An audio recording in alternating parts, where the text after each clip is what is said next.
9,20,00,000 রুপিতে কলকাতায় মুস্তাফিজ। প্রিয় দর্শক, আসসালামু আলাইকুম।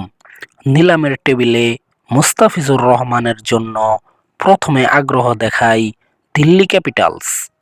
2 কোটি ভিত্তিমূল্যের এই পেসারের জন্য লড়াইয়ে নামে Chennai Super Kings, Kolkata Knight রাইডার্সও। শেষ পর্যন্ত তাকে 9,20,00,000 রুপিতে দলে ফিরিয়েছে কলকাতা। এবারই প্রথমবার কলকাতার জার্সিতে দেখা যাবে মুস্তাফিজকে। তবে আইপিএলে এটি তার ষষ্ঠ দল।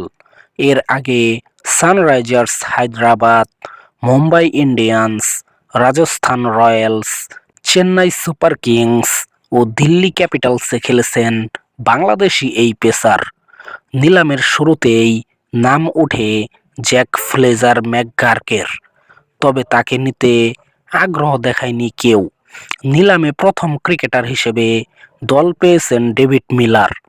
2 কোটিতে তাকে দলে নিয়েছে দিল্লি ক্যাপিটালস। নিলামের আগে থেকেই আলোচনায় ছিলেন ক্যামেরন গ্রিন।